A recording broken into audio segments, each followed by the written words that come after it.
Bismillahirrahmanirrahim. Assalamualaikum warahmatullahi wabarakatuh. Alhamdulillahirabbil alamin wassalatu wassalamu ala asyrafil anbiya wal mursalin wa ala alihi wa ashabihi ajmain. Hadirin jamaah yang dirahmati Allah, sebelum kita bahas buku Bimbingan Islam untuk Pemula, insyaallah ini kajian terakhir sebelum Ramadan, karena minggu depan bisa jadi sudah malam tarawih. Maka ini adalah pertemuan terakhir dan insyaallah kita lanjutkan kembali di waktu yang akan datang. Yang kedua, karena bahasan malam ini adalah materi tentang haji dan umrah, dan seperti yang saya sebutkan di minggu lalu, bahwa materi ini lebih pas kalau tanya jawabnya waktu nanti antum manasik kapan-kapan. Jadi jangan ada pertanyaan di selembar kertas, karena di meja saya pun sudah banyak pertanyaan. Sedangkan pertanyaan terkait materi haji dan umrah antum bisa tanyakan untuk di waktu manasik. Yang ketiga, insyaallah di hari Ahad yang akan datang pagi ada daurah khusus muslimah membahas hukum-hukum terkait puasa. Tempatnya di sini mulai pagi dan ada bazarnya. Jadi para suami, kami mengajak agar bisa mengantarkan istrinya di kajian ini.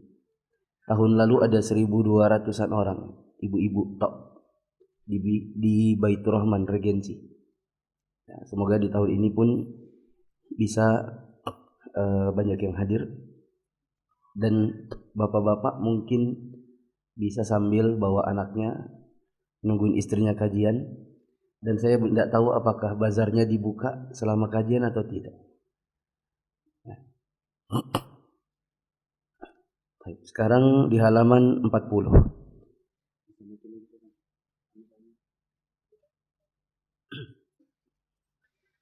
Pekerjaan-pekerjaan umrah. Semoga Allah berikan antum semua yang belum pernah pergi umrah dapat rezeki supaya bisa pergi umrah. Pekerjaan umrah pertama adalah berihram.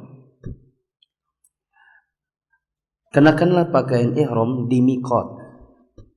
Apa itu miqat? Lihat di catatan kaki.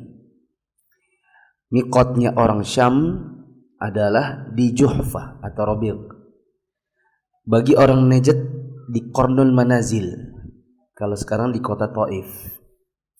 Untuk orang Yaman, Yalamlam. Untuk Madinah, Dzul Hulaifah atau Bi'r Ali. Untuk orang Irak, Zatu Iraq. Dan mikot-mikot ini juga berlaku bagi siapapun yang melewatinya. Perhatikan jamaah. Kalau nanti kapan-kapan antum umrah, maka sebelum berangkat diperjelas dulu jadwalnya dengan travelnya. Apakah antum berangkat dari Indonesia itu nanti ke Madinah dulu baru Mekah, atau Mekah baru Madinah? Kalau antum berangkatnya Mekah dulu baru Madinah, artinya umrah dulu, setelah selesai baru kemudian pergi ke Madinah, berarti antum ihramnya di pesawat, yaitu di titik Yalamlam yang untuk orang Yaman. Untuk tata caranya bagaimana, antum cari di YouTube, ketik Muflih Safitra cara ihram di pesawat. Di situ saya sudah bikin video pendek tentang tata cara berihram di pesawat. Dan jangan ikut-ikut dengan sebagian travel tidak sunnah yang mengambil fatwa, fatwa MUI yang memperbolehkan untuk berihram di Jeddah. Ini adalah kesalahan dan konsekuensinya adalah bayar dam 1 kambing.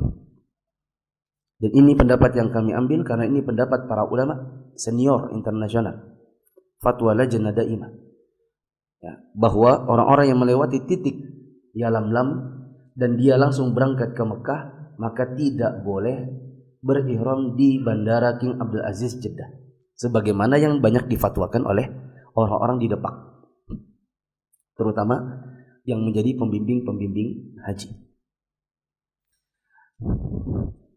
Dan saya pribadi lebih condong mengatakan ini bukan ikhtilaf tanawwu', bukan pula ikhtilaf tadad mu'tabar. Ini ghair mu'tabar.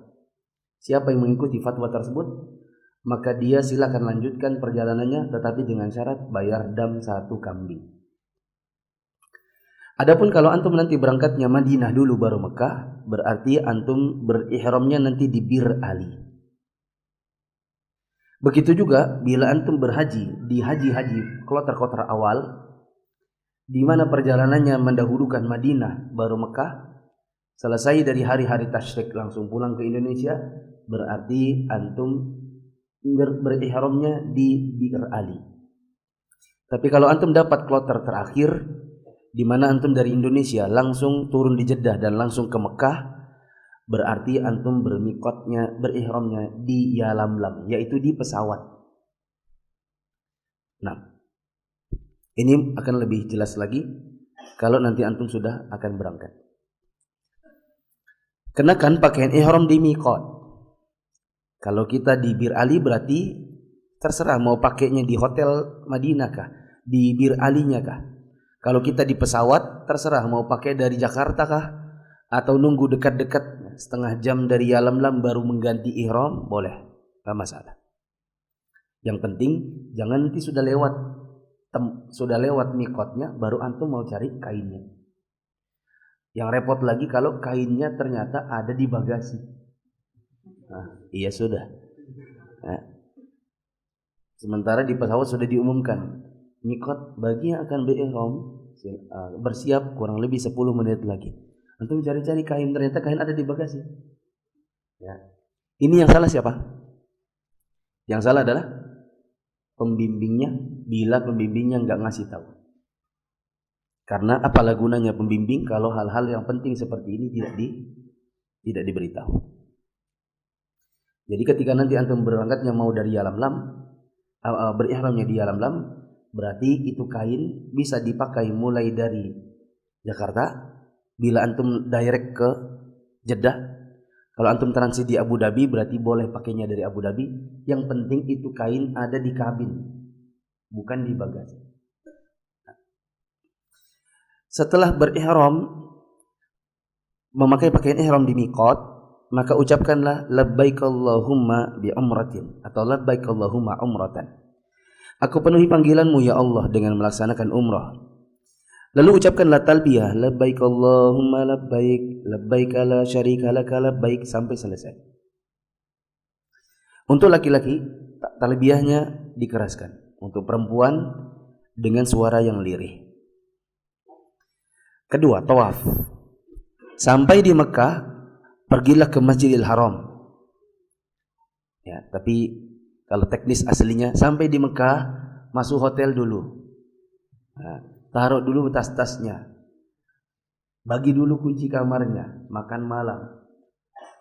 Kemudian nanti tunggu arahan pembimbing, turunnya di lobi jam berapa. Pembimbing bilang jam 3 pagi, maka antum datang jangan terlambat. Kemudian pergilah ke Masjidil Haram. Saran saya, kalau nanti antum mau berangkat ke Masjidil Haram meninggalkan hotel, maka jangan langsung cus jalan ke masjid.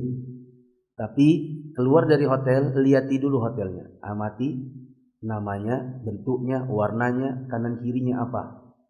Antum jalan 200 meter, maka balik lagi ke arah hotel itu.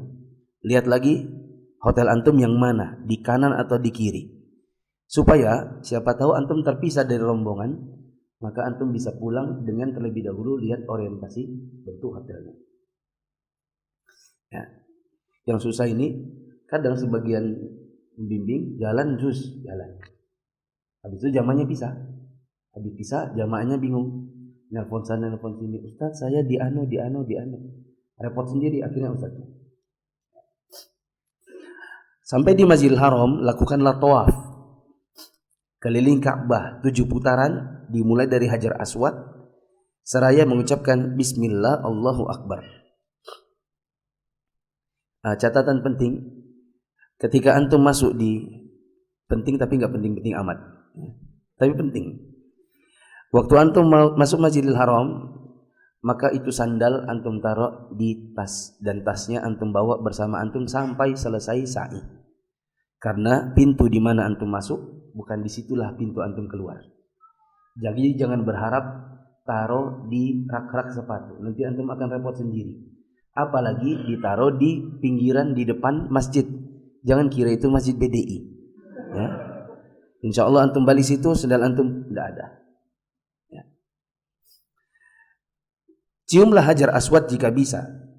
Jika tidak bisa, maka isyaratlah dengan tangan kanan. Usaplah, kemudian jalan. Usaplah rukun yamani dengan tangan kanan setiap putaran jika bisa, tanpa mencium atau isyarat dengan tangan. Perhatikan. Dimulai dari hajar aswad. Muter, nanti ketemu di sudut 1, 2, 3. Sudut ketiganya ada rukun yamani. Maka antum mampir di situ, diusap juga. Untuk hajar aswad, caranya adalah cium. Kalau tidak bisa cium, pegang dia, lalu cium tangan antum yang antum pegang hajarnya. Kalau tidak bisa juga, maka sekedar dari jauh melambai Bismillah Allahu Akbar. Untuk rukun yamani diusap dan tidak dicium. Kalau tidak bisa diusap, lewati saja. Antara rukun yamani dengan rukun hajar aswad, baca Rabbana atina fid dunya hasanah wa fil akhirati hasanah wa qina adzabannar. Kemudian sholat 2 rakaat di belakang maqam Ibrahim. Kalau sudah berapa putaran? 7. Di sini sebut gak tadi? Disebut gak 7 putaran? Sebut ya. Di nomor 2 tadi.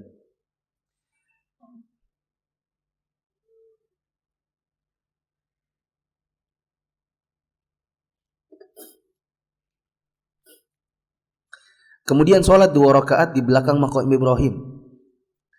Catatan saya, kalau tidak sanggup, maka jangan memaksakan diri. Begitu juga manakala tawafnya sedang ramai, maka jangan antum sholat di belakang maqam Ibrahim, karena nanti antum menjadi penghalang orang atau antum disepak-sepak orang. Maka pergilah ke belakang, carilah tempat yang nyaman untuk sholat, dan tidak usah memaksakan di sana. Ya, kalau antum ada situ ruku, sujud, nanti orang mau lewat susah. Nah, bacalah surat Al-Kafirun pada rakaat pertama dan Al-Ikhlas pada rakaat yang kedua. Jangan lupa sebelum Al-Kafirun dan Ikhlasnya baca apa? Al-Fatihah. Ketiga, sa'i. Dalam teknisnya setelah tawaf maka antum sholat. Nah, sembari menunggu teman-temannya yang belum selesai. Sembari itu antum mencari air zam-zam di belakang tempat sholat. Tapi jangan banyak-banyak, karena nanti takutnya antum kebelet pipis. Minum sedikit saja. Yang penting mencukupi sunnahnya. Minum, tuang di kepala. Dan jangan banyak-banyak, khawatirnya nanti antum sa'i, baru sa'i 1, 2, 3, Ustaz mau pipis. Dan tempat pipis jauh. Ya, tempat pipis di dekat sofa atau marwah, yang terdekatnya itu kurang lebih 200-300 meter. Itu pun kalau antum balik lagi, iya kalau bisa. Karena kadang-kadang di blokade tidak bisa, bisanya keluar tapi tidak bisa masuk. Ya. Maka minumnya dikontrol. Naiklah ke sofa. Tapi kalau saya biasanya tak buat naik ke sofa. Ya, kan di tempat saya sekarang ada 4 level. Level umum itu yang pakai naik turun.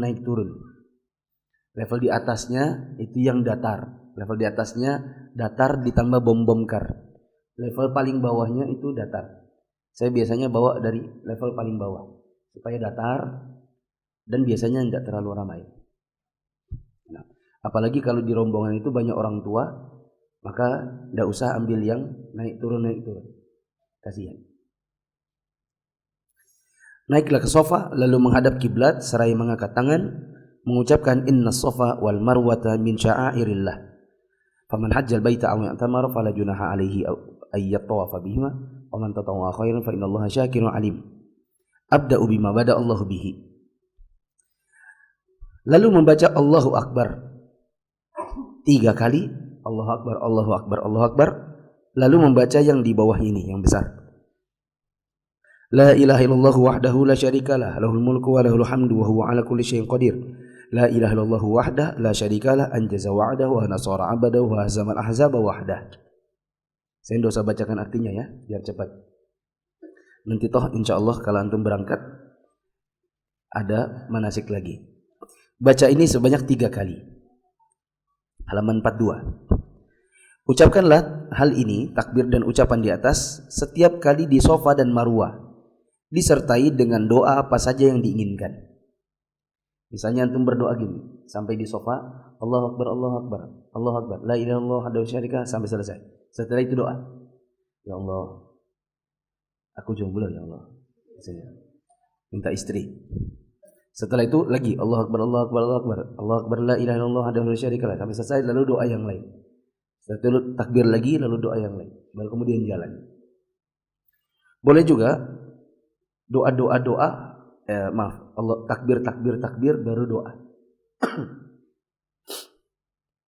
Berjalanlah dengan cepat antara sofa dan marwah di antara 2 tanda hijau. Ini buat laki-laki. Buat laki-laki, nanti kalau ada lampunya warna hijau, maka sepanjang lampu hijau itu lari-lari. Bukan cuma jalan cepat, tapi lari-lari. Dan untuk perempuan tidak lari-lari karena tidak sunnah. Nah, adapun suami-suami yang bawa istri atau istri-istri,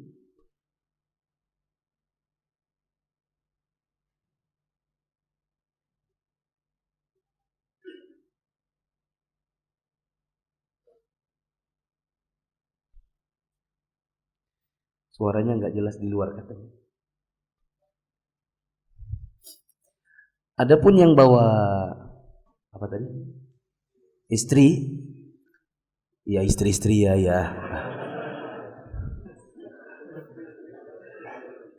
Yang bawa istri, maka istrinya boleh digandeng sambil lari. Tapi dianya jalan, suaminya yang lari. Enggak? Jalan kecil gitu loh, sambil dituntun. Istrinya jalan, dianya lari-lari kecil. Masih enggak paham juga? Antum jomblo kali?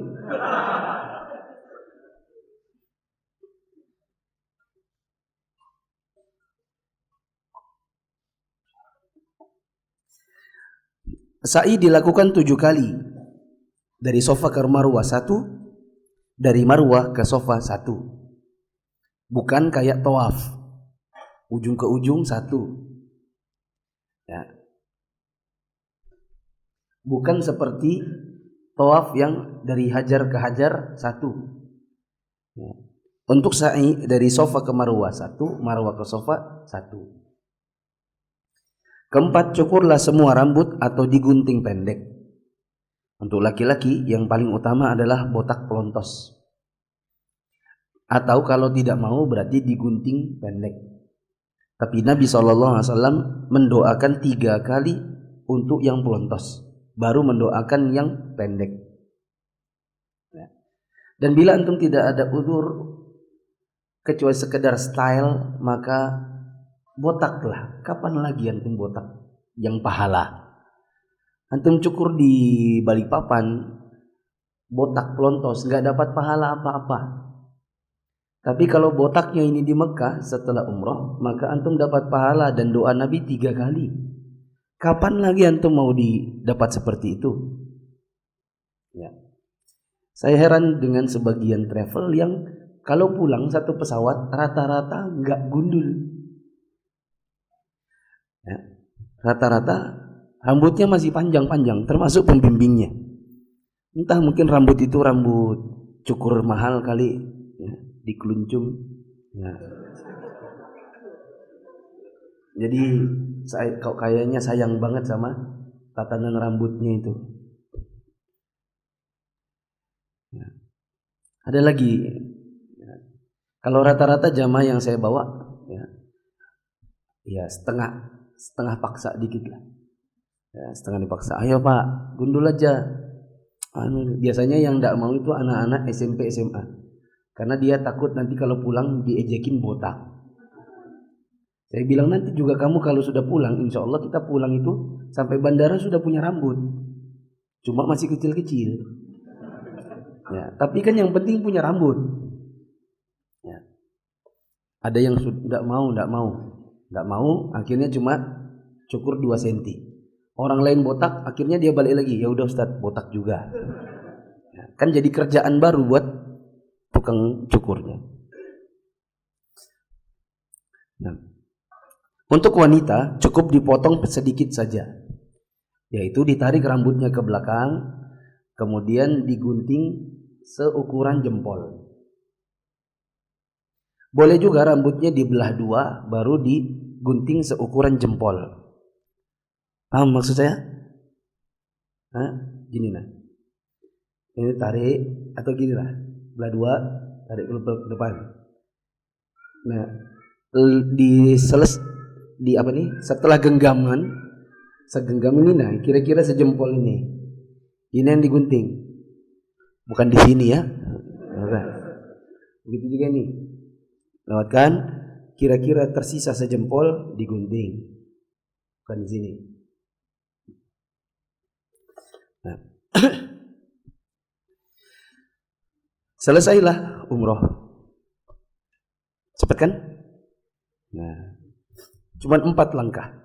Ihram, tawaf, sa'i, tahallul. Selesailah pekerjaan umroh. Nah. Mana ya? Apa? Bisa? Belum. Nah. Informasi. Dulu-dulu saya kalau tahallul per kepala itu 10 real. Mulai tahun 2018-an itu dapat yang 5 real aja. Bahkan tapi mereka mau 5 real dengan syarat. Dengan syarat satu grup semuanya sama dia, dan tidak boleh ngomong-ngomong sama tukang cukur yang lain ngomong gini, situ 5 real gitu. Karena memang pasarannya 10 real. Cuma kalau orangnya 20 lebih, mereka mau aja 5 real. Tapi jangan ngomong ke sebelah karena takutnya dianggap merusak harga pasaran. Ya. Dan saya pernah ngomong. Pekerjaan haji. Sekarang hajinya. Semoga Allah berikan rezeki buat yang belum pernah haji.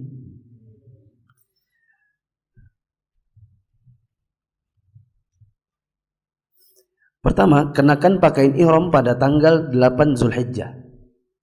Oh iya, hajinya apa? Hajinya ada 3 bentuk. Lihat di catatan kaki halaman 42. Ada haji tamattu, ada haji qiran, dan ada haji ifrad. Rata-rata kita yang dari Indonesia hajinya tamattu, yaitu umrah dulu, selesai baru kemudian haji. Pertama, kenakanlah pakaian ihram pada tanggal 8 Zulhijjah di Mekkah, sambil mengucapkan labbaik Allahumma hajjan atau hajjatan. Lalu pergi ke Mina dan bermalam di sana. Ini asumsinya umrohnya sudah selesai ya. Ini asumsinya umroh sudah selesai. Sekarang hajinya tok. Karena haji tamattu tadi kan umroh dulu, baru apa? Haji. Nah, asumsinya hajinya sudah selesai. Umrohnya sudah selesai. Anggap aja antum selesainya di tanggal 3 Zulhijjah. Antum kena kloter yang landingnya tanggal 3 Zulhijjah ada di Mekah. Selesai antum tahallul, maka tanggal 4 antum ya kayak orang hidup biasa, seolah-olah antum penduduk Mekah. Tanggal 5, tanggal 6, tanggal 7 antum seperti orang hidup di Mekah.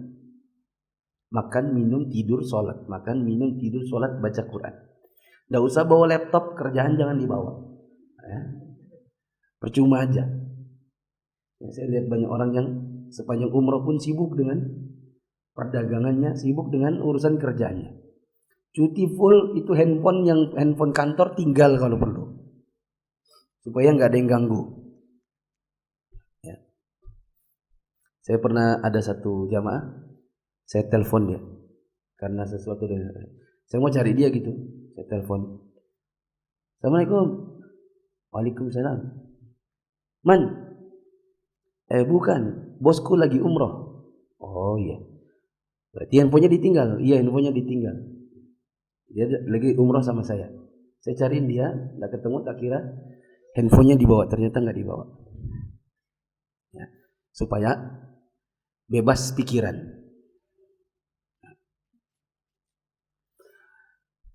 Mana tadi? Lalu pergilah ke Mina dan bermalam di sana. Ini disebut dengan hari Tarwiyah. Ya. Laksanakan sholat 5 waktu dengan cara dikosor.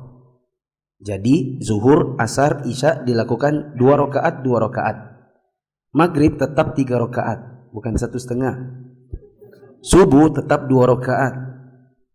Lakukanlah pada waktunya masing-masing tanpa jamak.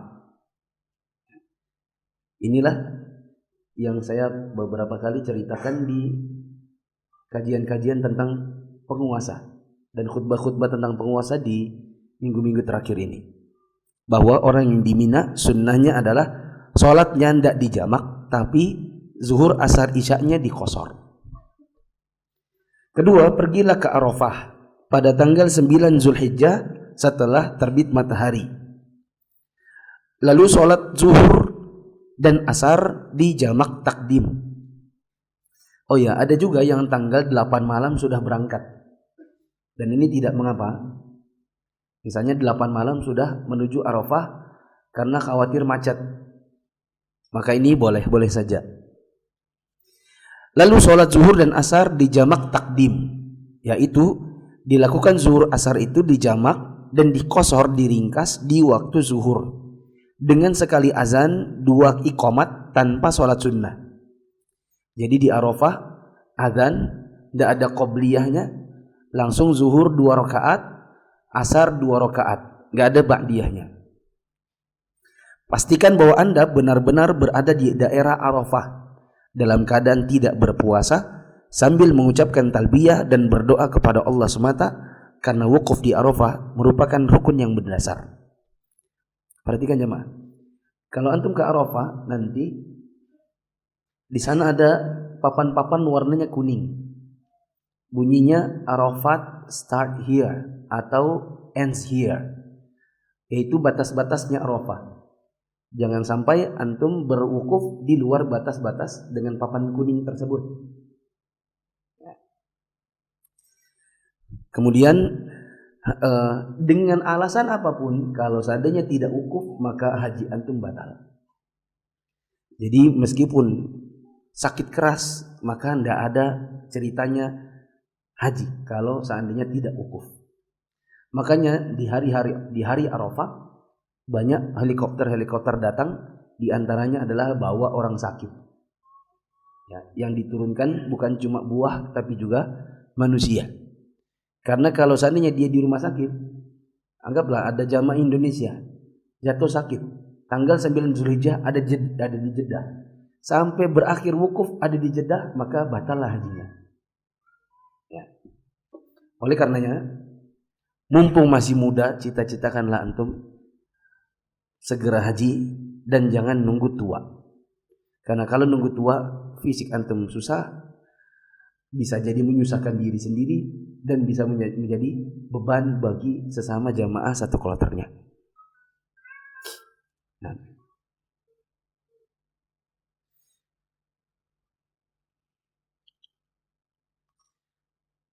Mana tadi ya? Ketiga, bertolaklah di Arafah setelah tenggelam matahari dengan tenang menuju Muzdalifah.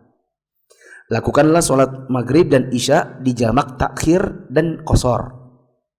Jadi sholatnya ini, saya perhatikan, waktu di hari tanggal 9, zuhur asarnya jamak takdim. Sedangkan maghrib isya'nya nanti jamak takhir.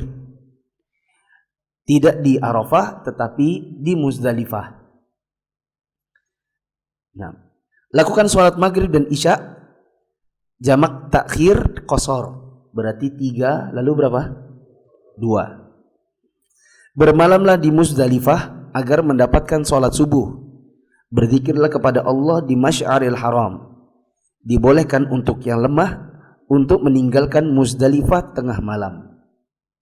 Adapun yang badannya sehat-sehat saja, maka hendaknya berada di Muzdalifah sampai dengan pagi hari. Nah, oh iya, saya itu 2 kali haji kayaknya masuk anginnya itu di Muzdalifah kayaknya.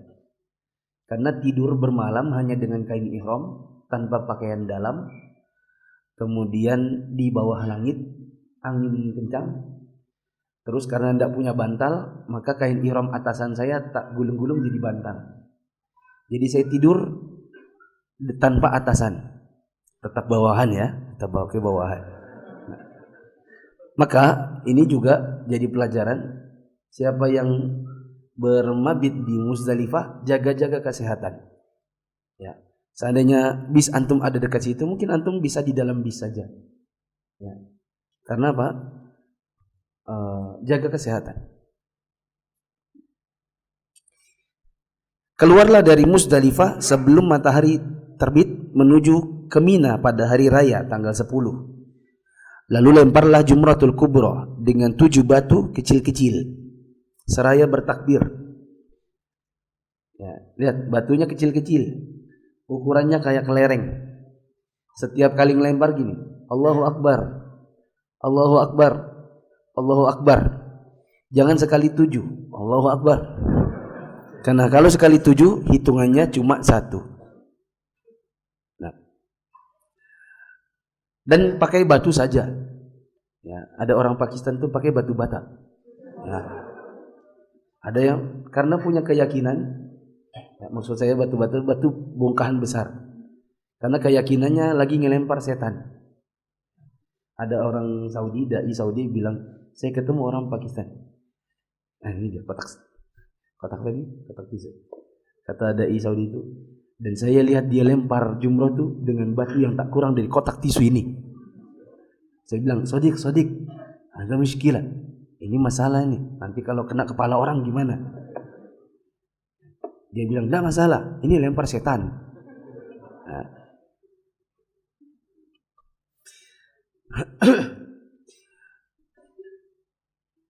Waktu melempar adalah setelah terbit matahari hingga malam. Untuk tanggal 10 lempar jumroh kubro yang pertama itu tidak masalah meskipun belum zuhur. Nanti yang tanggal 11, 12, 13 harus setelah zuhur. Ya, adapun yang tanggal 10 boleh pagi-pagi. Ya, yakinilah bahwa batu itu jatuh ke tempatnya. Jika tidak, maka ulangi kembali sampai jatuh di tempatnya. Misalnya antum berdesak-desakan dan ternyata ada orang cukup banyak di sekitaran jumroh kubro ini. Ya, maka antum lempar. Kalau seandainya kena kepala orang, maka ulang lagi. Kena lagi, ulang lagi. Maksud saya sampai dia masuk ke dalam lubangnya. Siapa tahu antum dari jauh gitu. Dari jauh ceritanya mau lempar kuat-kuat, malah ketimpuk kepala orang di depan. Kelima, menyembelih kurban di Mina atau di Mekah pada hari-hari Id. Ya, tapi antum tidak usah nyembelih sendiri. Biasanya kan sudah ada, nanti biasanya ada perwakilan dari travel atau kloter yang datang ke tempat penyembelihan. Antum cukup di tenda di Mina saja, tidak usah semua pergi ke tempat penyembelihan. Makanlah sebagian daging kurban tersebut dan berikanlah sisanya kepada fakir miskin. Jika tidak bisa berkurban, maka berpuasalah 3 hari di waktu haji dan 7 hari di saat telah kembali di kampung halaman. Wanita memiliki kewajiban yang sama dengan laki-laki dalam menyembelih kurban atau berpuasa sebagai gantinya. Dan ini wajib untuk yang tamattu' dan qiran. Nah, dulu saya ifrat 2 kali ifrat. Keenam, cukur gundul rambutmu, terutama pria. Atau kalau tidak mau maka pendekkan. Ya. Pernah waktu haji pertama itu satu tendaan dengan salah satu pelawak. Ya. Pas ngantri kamar mandi orang botak, dia rambutnya panjang sendiri. Katanya, "Meng, tahu kan saya maksud? Meng, enggak ini, Meng." Ya, dia diam aja, digodain orang gitu. Kok enggak botak? Tapi maksudnya dia mungkin sudah diambil sedikit-sedikit. Ya. Dan ini tidak mengapa, cuma kurang afdol. Diambil gini pakai gunting sama sisir. Ini kan? Itulah. Diambil sedikit, digunting, sisir, gunting, seluruh kepalanya. Ini tidak mengapa, tapi kurang afdol. Yang afdol adalah pelontos. Lalu boleh kenakan pakaian biasa, itu kain ihram sudah boleh dicopot, dan halal segala sesuatu kecuali hubungan suami istri. Hubungan suami istri belum boleh sampai tawaf ifadah. 7, kembalilah ke Mekah, lalu tawaf 7 kali. Lalu sa'i antara Safa dan Marwah 7 kali. Setelah itu baru boleh hubungan suami istri. Ya, tapi nggak ada tempatnya juga. Ya. Dibolehkan mengakhirkan tawaf hingga hari terakhir dari hari-hari tasyrik. Maksudnya tawaf ifadahnya boleh digabung nanti bareng sama tawaf wada. Jadi waktu tanggal 10 itu, coba lihat. Pekerjaan antum 3, boleh ketukar-tukar. Lempar jumroh, pakai tahallul, tawaf. Tawaf, lempar jumroh, tahallul. Yang mana aja terserah. Tapi untuk tawaf ifadah boleh antum taruh nanti di akhir bareng sama tawaf wada. Kalau diakhirkan berarti hubungan suami istrinya belum boleh. Nah, kembali ke Mina pada hari raya dan wajib bermalam di sana. Lalu lemparlah ketiga jumroh, dimulai dari jumroh sugro, kemudian wusta, lalu kubro, setiap hari setelah zuhur. Ini dikasih stabilo tuh kata-kata setelah zuhur. Untuk tanggal 11, 12, 13 tidak boleh sebelum zuhur. Sampai malam dengan 7 kerikil pada setiap jumroh. Setiap lemparan kerikil sambil mengucapkan takbir dan meyakini bahwa lemparannya jatuh pada tempatnya. Jika tidak, maka ulang lagi. Sunnah berdiri setelah melempar jumroh sugro dan wusta untuk berdoa dengan angkat tangan.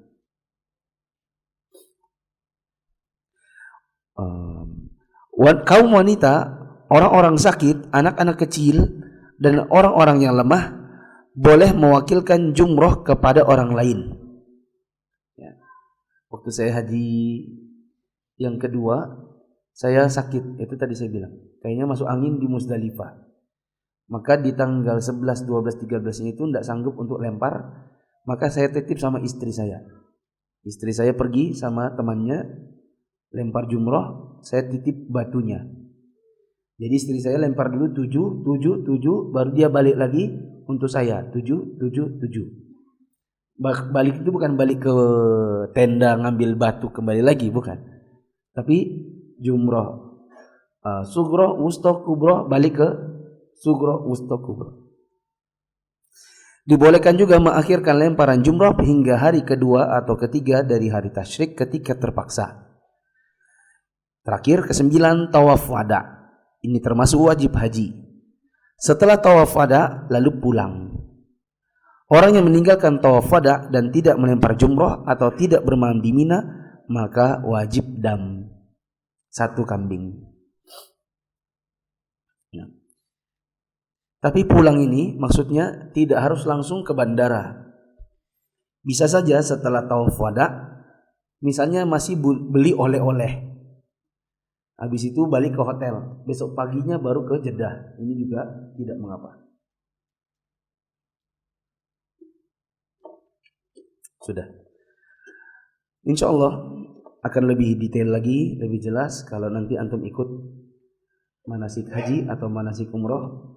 Saya doakan semoga yang belum bisa dalam waktu yang tidak lama, maka menabunglah, kurangilah pengeluaran-pengeluaran antum yang tidak perlu, berusahalah, kreativitaslah dalam hidup antum, kumpulkan uang, dahulukan ke Baitullah ketimbang harta-harta yang lain yang tidak akan antum bawa mati. Wallahu a'lam bishawab. Ana bekerja di sebuah yayasan yatim dan duafa. Sistem kerjanya di luar menjaga stand atau gerai zakat. Ada aturan menyebar amplop dan brosur. Ini ada amplopnya. Di yayasan ini juga dicantumkan target setiap gerai 15 juta per bulan. Bekerja sama dengan bank konvensional. Ya, ini diantara potret-potret sebagian lembaga zakat yang ada unsur-unsur komersialisasi.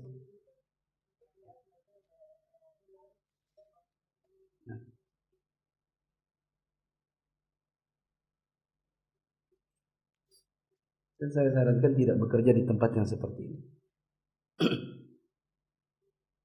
Karena pada dasarnya zakat itu dan juga lembaga sedekah itu adalah pekerjaan sosial.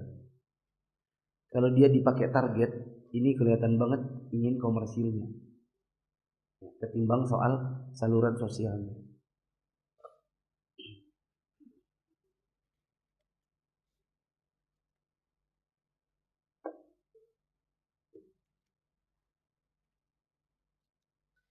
Bagaimana ada orang baru masuk Islam, sudah bersyahadat tapi belum khitan? Apakah sah Islamnya?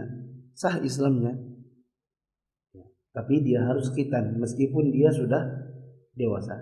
Sebagaimana Nabi Ibrahim baru khitan di usia 80. Untuk perusahaan bidang jasa, apa bisa dikiaskan dengan perdagangan? Bagaimana cara bayar zakatnya? Di sini ada contoh jasa bidang interior. Setiap kali dapat proyek jasa, maka hasilnya tambahkan saja dengan uang yang dipunya di rekening, kemudian zakatkan bersama dengan uang yang ada. Tetapkan saja pada satu waktu, misalnya akhir Ramadan. Akhir Ramadan, tidak usah dilihat proyek-proyeknya itu. Pokoknya uang di tangan berapa? Cukup nisab, bayar. Tidak cukup, tidak usah. Itu aja. Bagaimana istri tidak punya penghasilan? Apakah ikut suami bayar zakat? Yang bayar zakat suami saja, berarti kalau istrinya tidak punya penghasilan.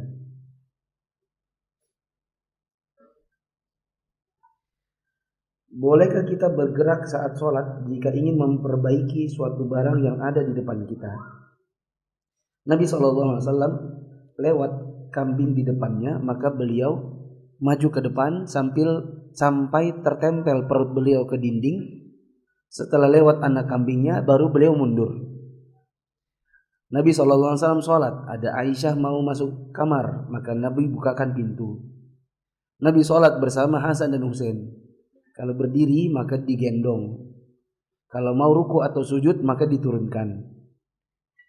Ini adalah petunjuk kepada kita bolehnya bergerak di dalam sholat dengan gerakan-gerakan yang bukan gerakan sholat bila memang ada kebutuhan untuk bergerak. Contoh kalau di zaman sekarang ada orang lupa men-silentkan handphonenya, lalu di saat sholat handphonenya bunyi, ya. Apalagi bunyinya itu lagu-lagu terkini, ya. Maka jangan dibiarkan, segera rogoh sakunya, kemudian dimatikan suaranya. Kalau itu handphone ada di depan mukanya di lantai, maka di slide pakai jempol kakinya, slide gitu, sampai mati suaranya. Kalau udah mati, nggak usah diinjak, ya. Digeser sedikit pakai kaki, kemudian tekan supaya mati suaranya. Bolehkah meletakkan Al-Quran di lantai? Bila di sekitar situ banyak kaki, banyak orang duduk, banyak orang berlalu lalang, maka jangan. Ini termasuk diantara kurang adab terhadap Al-Quran. Bagaimana bila sebagian harta masih berupa invoice dan belum ada pembayaran? Invoice-nya dipegang oleh siapa? Orang mampu bayar atau rekanan bangkrut? Bila mampu bayar berarti dihitung. Bila sudah bangkrut maka tidak wajib dihitung. Ini termasuk diantara zakat utang. Dan zakat uang kita yang dipinjam orang ada dua. Kalau yang hutang sama kita orang yang mampu bayar, maka hitung uang yang dia pinjam itu. Bila yang meminjam uangnya tidak mampu bayar, maka tidak ada kewajiban untuk menghitung kecuali satu kali saja, sampai uangnya balik lagi. Orang tua beli mobil dengan cara riba, dipakai usaha. Sudah anak nasihati itu salah. Apakah hasil jualannya haram untuk saya makan? Seseorang berhutang riba untuk beli kendaraan, maka yang haram adalah ribanya. Adapun penggunaan motornya halal, tapi dia punya kewajiban untuk segera melunasi ribanya tersebut. Kalau sudah lunas maka halal. Dalam kasus ini, selama pekerjaan atau usahanya orang tua antum itu memang halal, maka halal. Misalnya orang tuanya leasing mobil, utang kredit mobil di leasing. Mobilnya dipakai buat jualan sayur. Jualan sayur halal, maka hasilnya halal. Adapun yang haram adalah ribanya itu.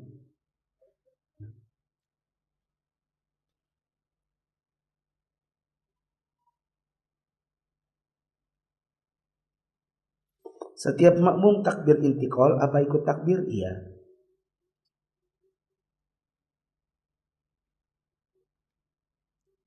Apakah pahala untuk wanita yang sholat di rumah sama dengan laki-laki yang di masjid? Laki-laki punya keutamaan sendiri manakala ke masjid, perempuan punya keutamaan sendiri manakala sholatnya di rumah. Dan perempuan tidak perlu iri kepada laki-laki. Misalnya perempuan mengatakan, ya kami masa nggak dapat pahala 27? Kalau kami sendirian di rumah gimana dong? Berarti nggak adil dong. Kita jawab, untuk perempuan ada syariat sendiri yang dia tidak perlu iri dengan laki-laki. Sebagaimana perempuan kalau dia meninggal saat melahirkan, dia mendapatkan pahala mati syahid. Sedangkan laki-laki tidak bisa melahirkan. Laki-laki cuma tahu sunat. Kalau ada orang meninggal karena sunat, apakah dia bisa bilang iri dong kami?